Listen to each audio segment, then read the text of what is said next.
జగదీష్ అండి. ఎన్ని ఇయర్స్ నుంచి అపార్ట్మెంట్? 9 ఇయర్స్ నుంచి అప్రాక్సిమేట్. ఎప్పుడైనా చూసారా ఇలా వర్షం పడి అపార్ట్మెంట్ మునిగిపోవడం? లాస్ట్ టైం ఒకసారి జరిగింది అండ్ ఇది second time. Okay, last time ఏ విధంగా జరిగింది? లాస్ట్ టైం కూడా సేమ్ ఫ్లడ్స్ వల్ల అక్కడ బ్రేకప్ అవడం, డ్రైనేజ్ మొత్తం పగిలిపోవడం దాని వలన జరిగింది. ఓకే, ఎందుకు ఇలాంటి సిచ్యువేషన్ ఫేస్ చేయాల్సి వస్తుంది?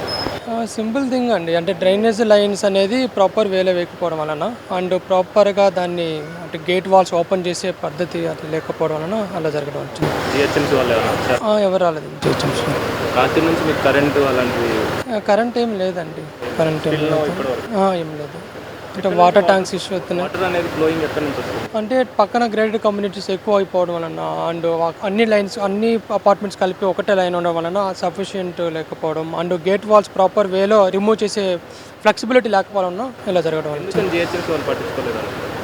అది కంప్లైంట్స్ 2 times 3 times చేస్తున్నామండి ఆల్రెడీ. నాగేంద్ర అండి, 15 years నుంచి ఉంటున్నాను. ఇది ఇప్పుడు 3rd టైము. ప్రతిసారి వర్షం పడినప్పుడంతా మాకు భయమే, ఎందుకంటే ఇక్కడ లైన్స్ క్లియర్గా లేవు. మొన్న ఒక పెద్ద లైన్ వేశారు, డ్రైనేజ్ లైన్ అని, దాన్ని సరిగ్గా మెయింటైన్ చేయకపోవడం వల్ల, తెరవకపోవడం వల్లే ఈరోజు జరిగింది మాత్రం మునిగింది. దీనివల్లే మ్యాన్మేడ్ మిస్టేక్. లేకపోతే అంత పెద్ద లైన్ వేసిన తర్వాత కూడా మునగడం అనేది ఎవ్వరు రాలేదండి ఇంతవరకు. నిన్న సాయంత్రం 5:30కి పడింది, 2.5 గంట వర్షం పడింది. 2.5 గంట కుండపోత వర్షము, వడగళ్ళ వాన అయినా కూడా సరే ఎవరు రాలేదు, ఇంతవరకు రాలేదు. కనీసం సెల్లార్లో నీళ్ళు వచ్చాయి అని కంప్లైంట్ ఇస్తుంటే ఆ సెల్లార్స్కి మేము మోటార్ సప్లై చేయమని చెప్పి మున్సిపాలిటీ వాళ్ళు, హెచ్ఎంఎస్ఎస్ వాళ్ళు చెప్పి చేతులు దులుపుకొనేస్తున్నారు. నిన్నటి నుంచి ఎలాంటి పరిస్థితులు మీరు ఫేస్ చేస్తున్నారు? అంతే చూస్తున్నారు కదా, మేము పైకి ఎక్కి నిచ్చెన పెట్టుకొని పైకి ఎక్కి దిగుతున్నాం. ఇంట్లో వాళ్ళందరూ అక్కడే ఉన్నారు. ఏదైనా ఉన్నా మేము రావడమే, మేము మగవాళ్ళు కిందకి వచ్చి చూసుకోవడం ఏం లేదు. అందరూ లీవులు పెట్టుకొని చూస్తున్నారు కదా, అందరూ ఐటీ ఎంప్లాయీసే ఇక్కడ. ఈయన అంతే. నా పేరు శ్రీకాంత్ అండి. నేను 6 years నుంచి ఉంటున్నాను ఇక్కడ.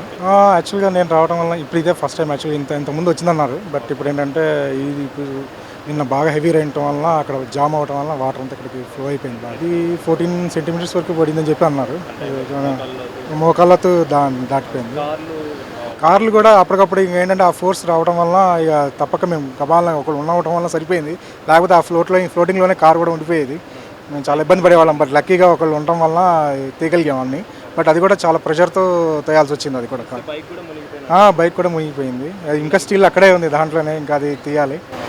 అది ప్రాబ్లం బాగా ఎక్కువగా ఉంది. అదే ఇది ఏంటంటే ఎప్పటికప్పుడు ప్రాపర్ మేనేజ్మెంట్ లేకపోవడం వల్ల, ఈ జిహెచ్ఎంసీ మేనేజ్మెంట్ లేకపోవడం వల్ల ఆ డ్రైన్ అంతా కూడా బ్లాక్ అయిపోతుంది. మల్టిపుల్ టైమ్స్ ఇన్ఫామ్ చేస్తున్నాం, అయినా కానీ బట్ స్టిల్ వాళ్ళు ఇంకా సీరియస్గా తీసుకుంటే బాగుంటుందండి. ఎందుకంటే ఎవ్రీ టైం మేము ఉండాలని ఉండలేదు కదా, ఆఫీస్కి వెళ్ళిపోయే టైమ్స్, అది కూడా ఆఫీస్ టైంలోనే జరిగింది. ఇది కూడా వచ్చే టైంలోనే అక్కడ కూడా బ్లాక్ ఉండటం వల్ల ఇంట్లో లేడీస్ కూడా చాలా ఇబ్బంది పడ్డారు.